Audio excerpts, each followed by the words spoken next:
Hi everyone and welcome to Sports Watch. If you like the content, please press the bell icon and like and subscribe to the channel. After all the interruptions, after all the frustrations and anxieties, the India versus Pakistan match finally took place at the Premadasa Stadium in Colombo. For Indian fans, it was a day to celebrate, a day to savor as India dismantled their arch rivals, Pakistan. They recorded their highest ever victory against their arch nemesis. India beat Pakistan by 228 runs, their highest margin ever.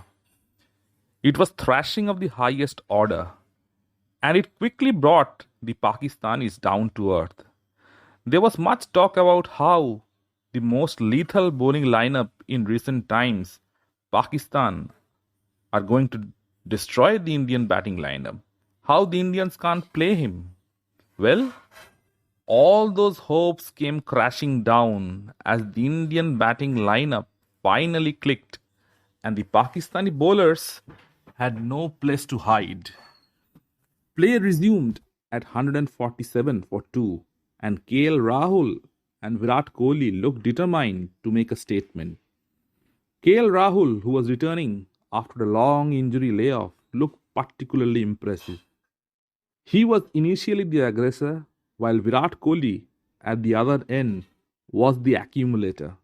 Like Rohit Sharma the previous day, Rahul was particularly severe on Shadab Khan. For once, he wasn't bogged down and took the attack to the opposition. This show of intent dented Sadab's confidence, and he couldn't settle into a length. Both Kohli and Rahul stepped on the gas and took the Pakistani attack to the cleaners. They had a clear plan and targeted Pakistan's fifth bowler. Kohli started slow with singles and twos, but he is the master of building an innings and identifying the weaknesses in the opposition camp. Haris Rauf didn't come to bowl citing an injury. The only thing that was injured was his ego, and had he been there, it would have been deflated even more. Shaheen Shah Afridi looked helpless as Rahul and Kohli tore him apart. Shaheen considered 79 runs of his 10 overs. It was shot making of the highest order. KL Rahul brought up his sixth ODI 100. It was a good thing for the Indian team as he was coming back after a long injury and he delivered. King Kohli wasn't falling back either. The six of Naseem over long on brought back memories of that infamous six of Haris Rauf at the MCG.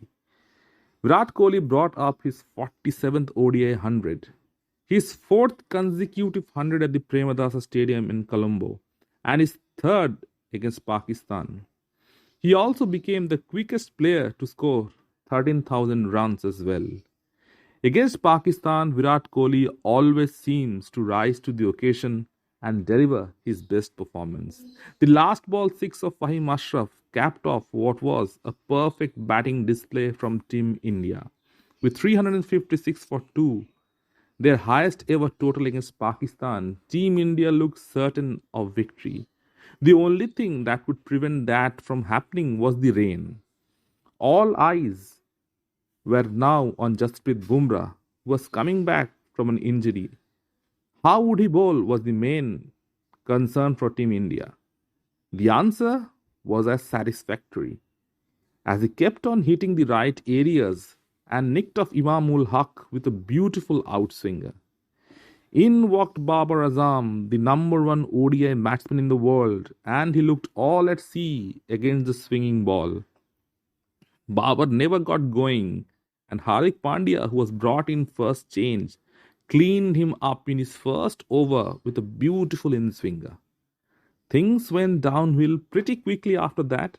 Not even the rain could save Pakistan.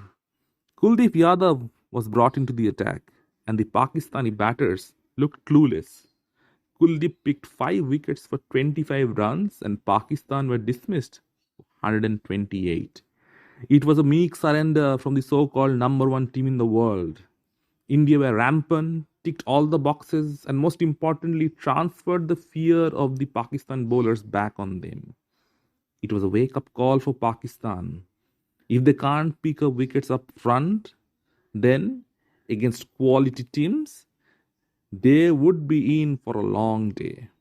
Virat Kohli was declared the man of the match, his 39th man of the match award for his 123 unbeaten runs. It was a great thing to see the big guns firing before the World Cup. This is exactly what Team India needed.